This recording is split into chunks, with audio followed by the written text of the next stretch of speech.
Este domingo veremos la historia de un hombre que, a pesar de ser una persona muy importante, una persona muy conocida, una persona, digámoslo así, de mucho prestigio,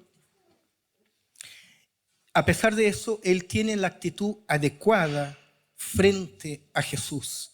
Él tiene la actitud correcta frente al Señor. Vamos a ver acá, o lo que vamos a tener en esta mañana, son dos relatos que están entremezclados. Si la puedes acercar, bueno, se me olvidó. Son dos relatos que están entremezclados en una sola narración. Pero son dos encuentros con Jesús. Hoy nosotros vamos a ver el primero de ellos, que es de un jefe de sinagoga llamado Jairo, y el otro domingo vamos a ver el segundo, de una mujer con flujo de sangre. Estos relatos nosotros ya lo habíamos visto un tiempo atrás, cuando vimos los milagros de Jesús, pero la verdad es que nosotros no podíamos dejarlos de afuera cuando hablamos también de encuentros y desencuentros con Jesús. Y como el texto, esta palabrita como el texto es polisémico, y el texto, la palabra de Dios, por ser palabra, por ser sagrada, puede entregarnos constantemente distintos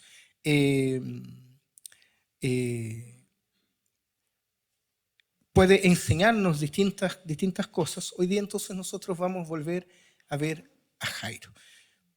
Pero ustedes van a ver lo interesante que va a ser. Quiero invitarlos a que leamos Lucas, capítulo 8, de los versos 40 al 56. Lucas 8, del 40 al 56. Doy lectura. Cuando Jesús regresó, la multitud se alegró de verlo, pues todos estaban esperándolo. En esto llegó un hombre llamado Jairo, que era un jefe de la sinagoga. Arrodillándose a los pies de Jesús, le suplicaba que fuera a su casa, porque su hija única, de unos 12 años, se estaba muriendo.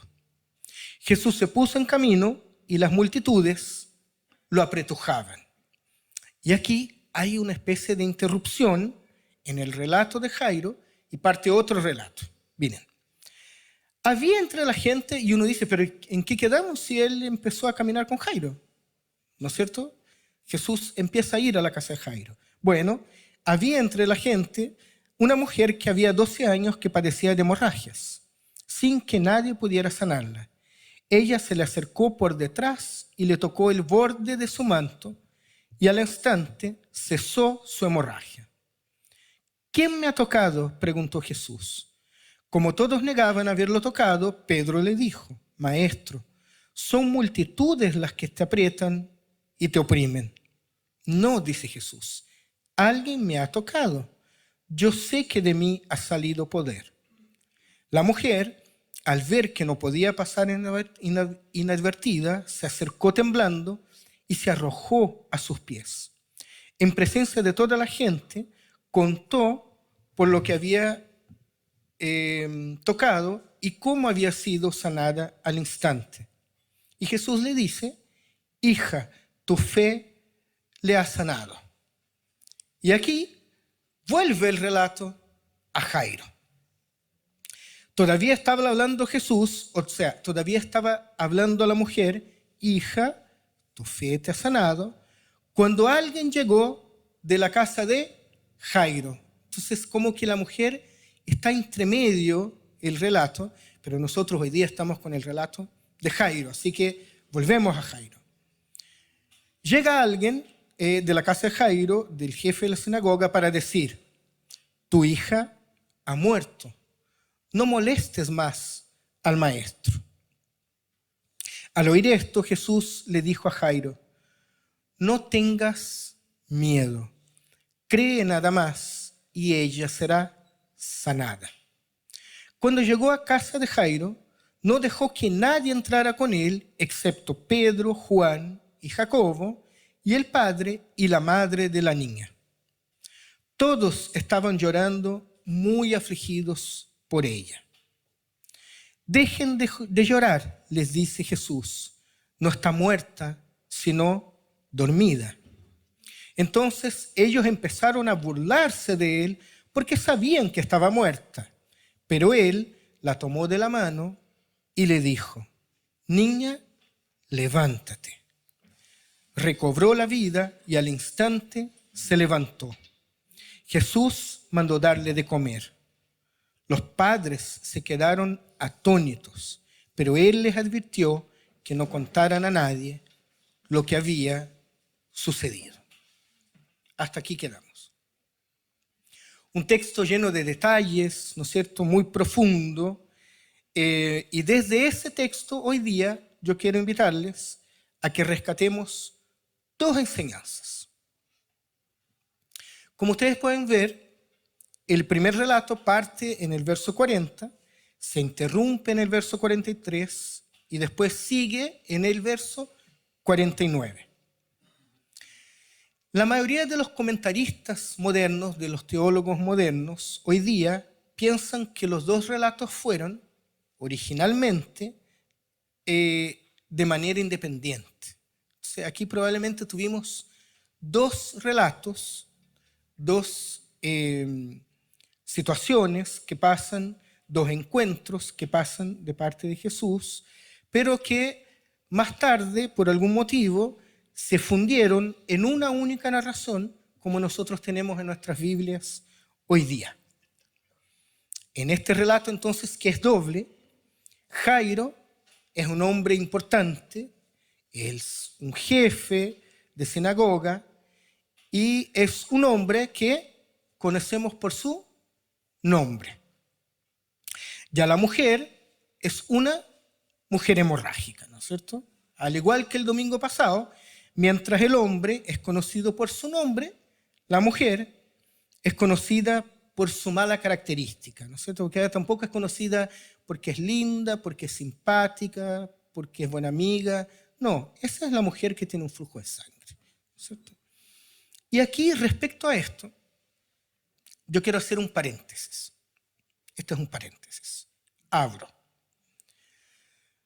Muchas veces, cuando nosotros nos damos cuenta de estos detalles sobre la forma en que la Biblia trata a los hombres y a las mujeres, lo que eso nos ocurre o lo que nosotros deducimos es que la Biblia es un libro machista.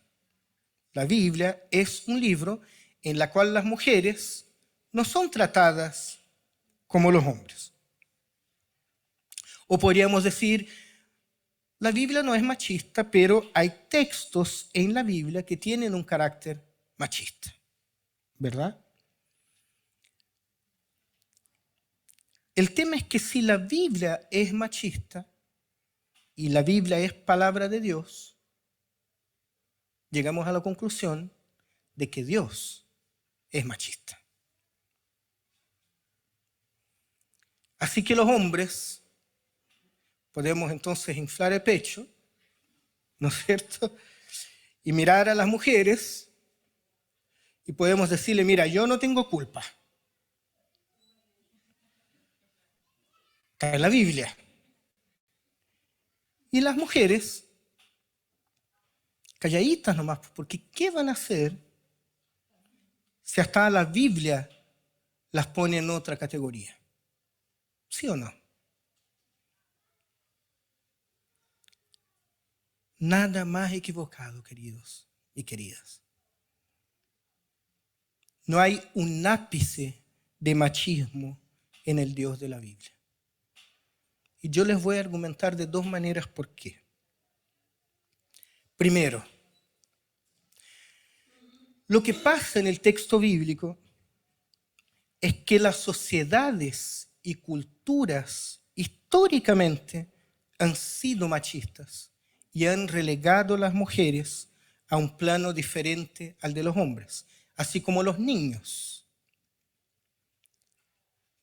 Y la tradición oral, que es la manera con que los relatos de Jesús fueron quedando en la memoria y se fueron fijando en la memoria en las primeras décadas que son transmitidos, las primeras décadas, en las primeras décadas en que el cristianismo es transmitido después de la muerte de Jesús, es transmitido de manera oral.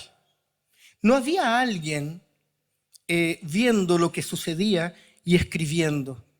Pero, Señor, ¿puedes repetirlo? Porque no alcancé a anotarlo.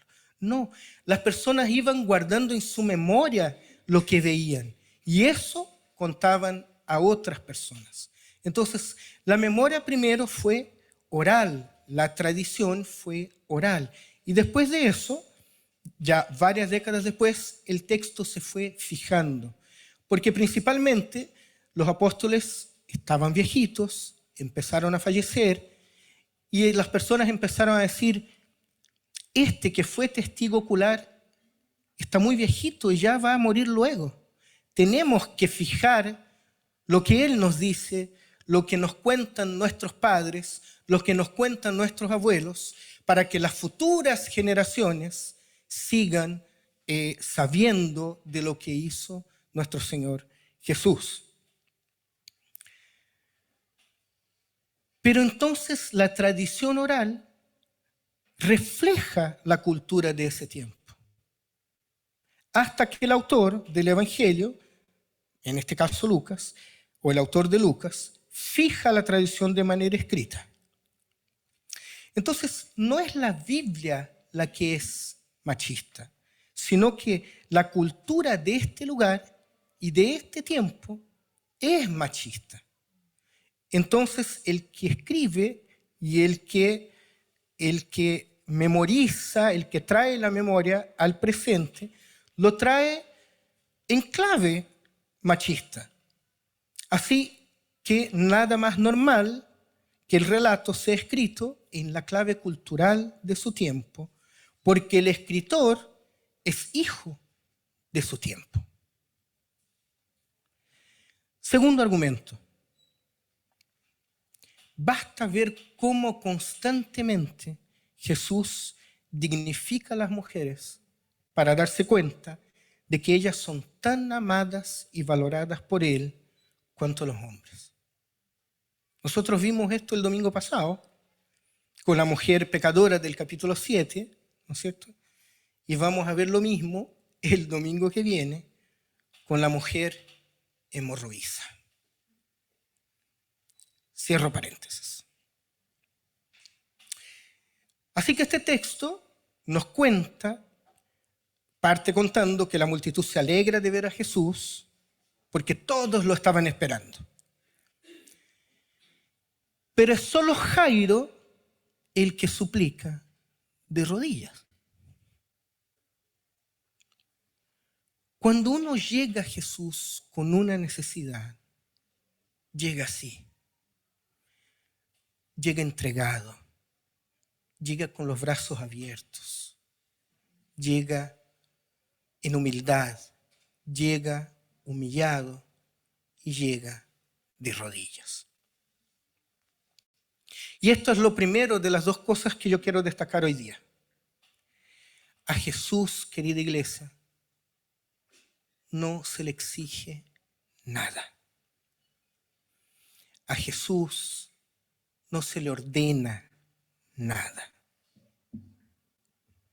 La búsqueda de Jesús siempre es en humildad, con modestia, con recogimiento y con vergüenza. Mira, pensamos en este hombre. Un hombre que es importante, es jefe. Seguramente este hombre está acostumbrado a ordenar y que los demás lo obedezcan. Pero él llega y se arrodilla frente al Maestro. Se arrodilla frente al Señor. Incluso uno pudiera pensar que más de uno se burló de Jairo en esa hora. Oye, ¿y qué hace Jairo arrodillándose? ¿Quién aquí había visto a Jairo arrodillado? Yo no. ¿Sí o no? Solo que parece que Jairo había entendido que no había otra forma de llegar a Jesús. Y para nosotros hoy día, que estamos casi 2000 años después leyendo el Nuevo Testamento, nunca está de más recordar las palabras de Pablo a los Gálatas.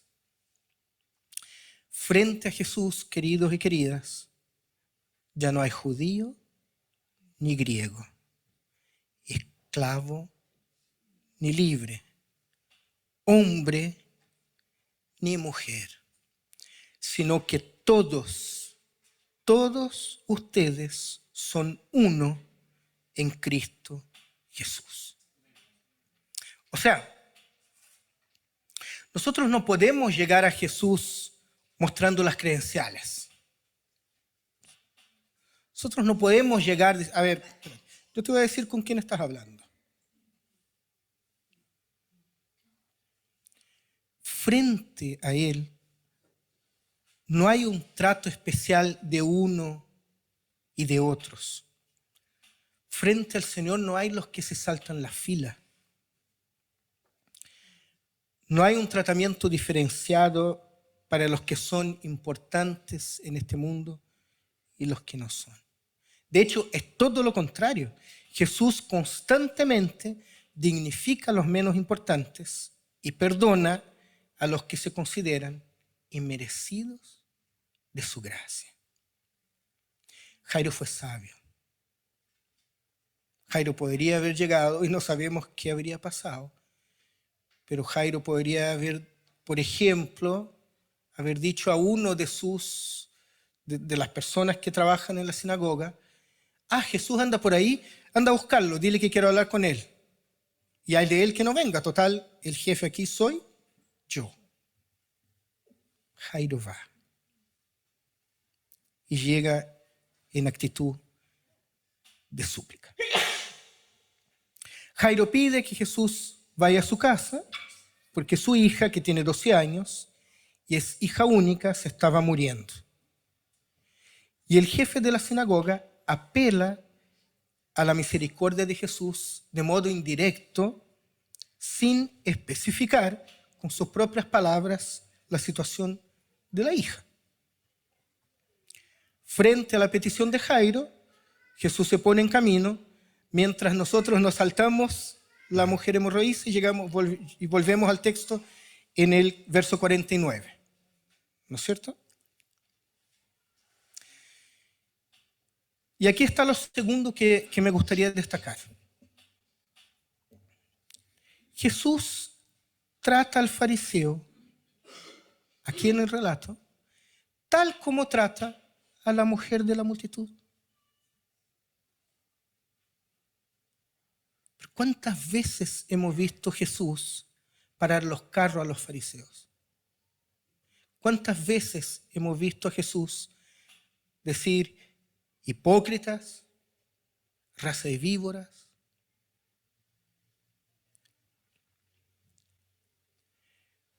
Pero cuando el fariseo busca a Jesús y busca con la actitud adecuada, Jesús también lo escucha.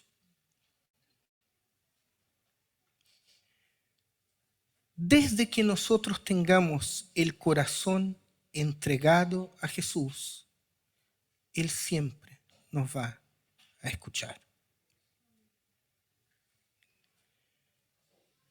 Él ha sido duro con los fariseos, sí, la mayoría de las veces. Pero porque el corazón de ellos era un corazón duro, envidioso, incapaz de comprender la misericordia de Dios. Pero fíjense aquí, Jesús no dice a Jairo: oye, tú eres fariseo, viejo. Y no solo eres fariseo, sino que eres jefe de la sinagoga. Así que ándate y devuélvete por donde mismo te viniste, porque a ti yo no te voy a escuchar. yo no vine para ti. No. Jesús atiende al fariseo. Jesús atiende a Jairo. Atiende su súplica. ¿Por qué? Porque el corazón de Jairo es el corazón de una persona que ha entendido el amor de Dios. Ahora, no hay que confundirse tampoco. El corazón que entiende el amor de Dios también pasa por un gran arrepentimiento. Y a veces un arrepentimiento que es muy doloroso. Uno no llega al Señor así como si nada. No es que Jairo dijo, si aquí llego así como no voy a conseguir nada, mejor llego de rodillas. Ay, sí, Señor, vengo. Porque así sé que me lo gano. Jairo está con su corazón destrozado. Se le muere la hija.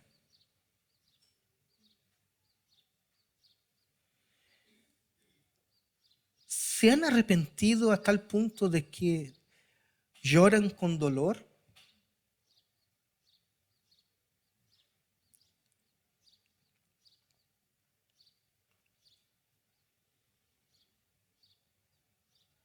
Creo que todos nosotros en algún momento de nuestras vidas.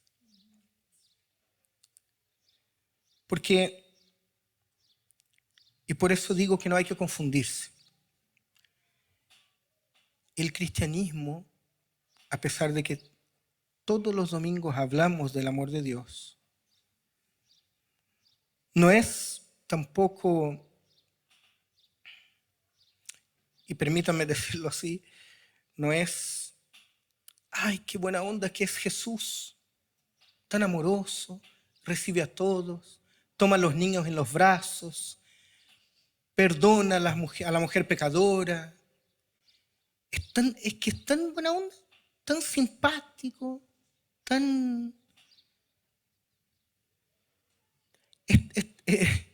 es tan liviano de carácter el Señor. No. El cristianismo también es arrepentimiento. El cristianismo también es negarse a sí mismo. El cristianismo es compromiso. El cristianismo también es coraje. No se engañen.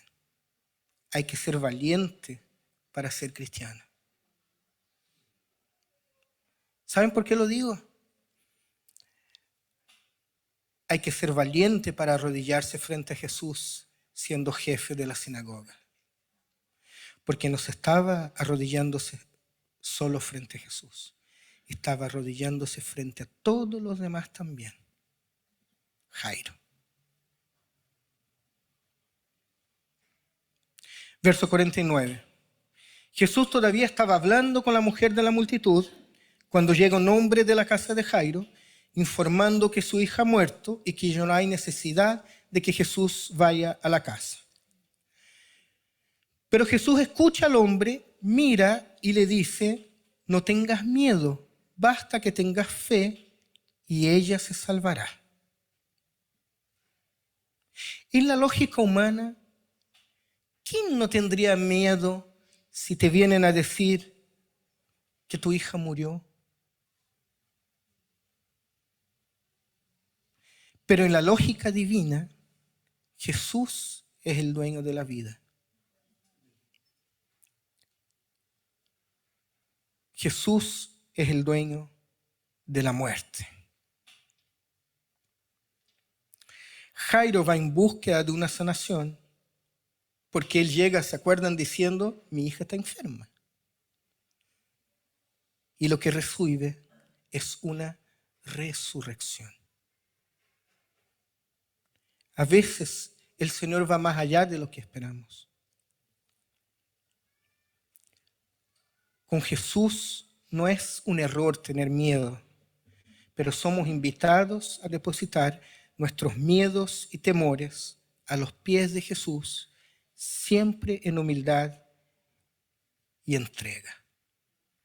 Jairo tiene miedo, pero Jesús no lo regaña por eso, sino que simplemente le dice que crea.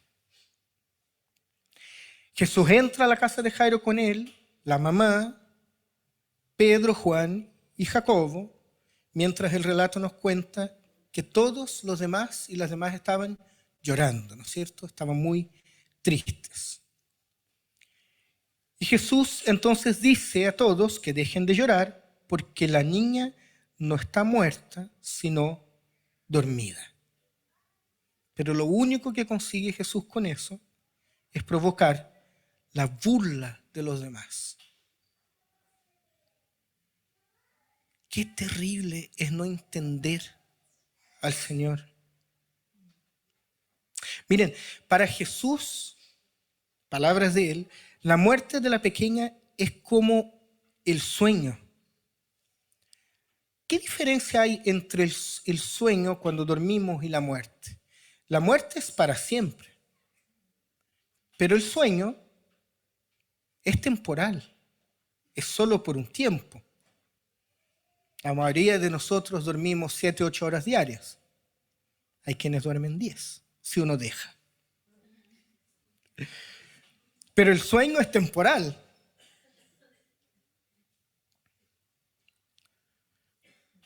Con la venida de Jesús, querida iglesia, la muerte es prácticamente un sueño. No es un estado permanente, sino que es transitorio. Y esto es una tremenda bendición para nosotros, que somos cristianos. Cuando conocemos a Jesús, la muerte pasa a ser temporal, porque tenemos la esperanza futura de que resucitaremos al fin de los tiempos. Ya no somos prisioneros de la muerte, sino que pasamos por ella. Bueno, Jesús le toma la mano a la niña y se encuentra con la niña.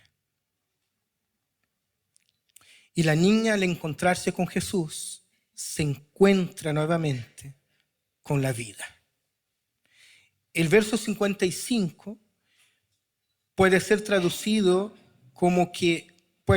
también como que le volvió el espíritu a ella o que le volvió el aliento. Lo que tiene todo sentido porque nosotros vivimos gracias a que Dios nos ha soplado de su espíritu en nosotros, ¿no es cierto?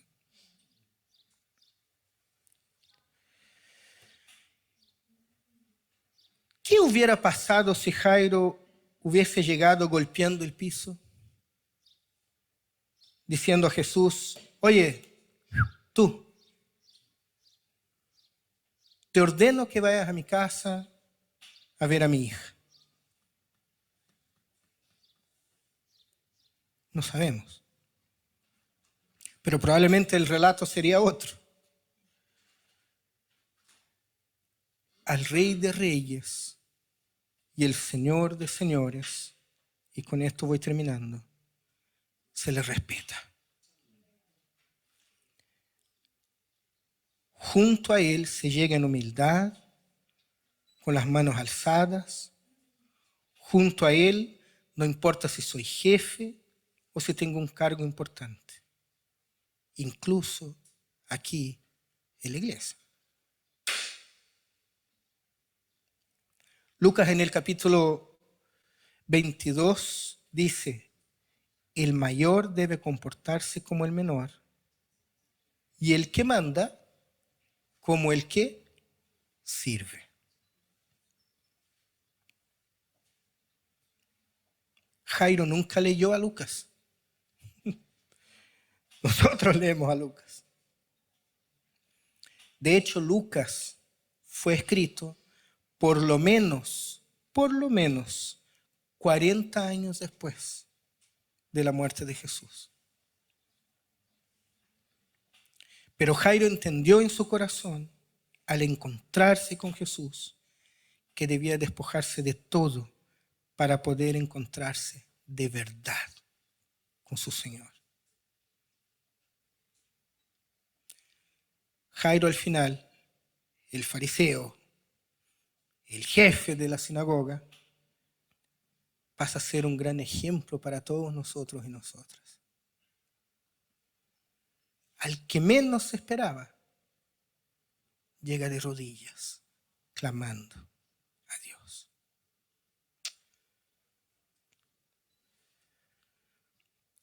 Señor, nosotros ya en esta tarde oramos a ti, Señor, pidiendo que tú nos des siempre un corazón entregado, Señor. Que tú mediante tu Espíritu Santo nos ayude para que siempre lleguemos de rodillas frente a ti.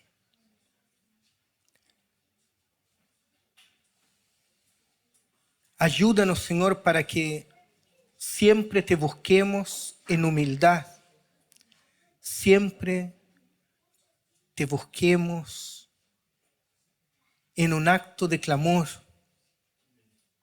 siempre busquemos tu faz desde los pies de la cruz.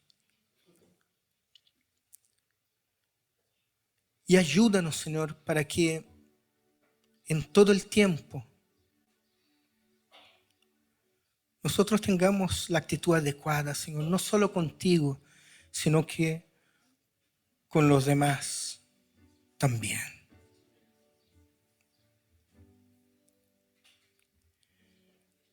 En el nombre de Jesús, amén.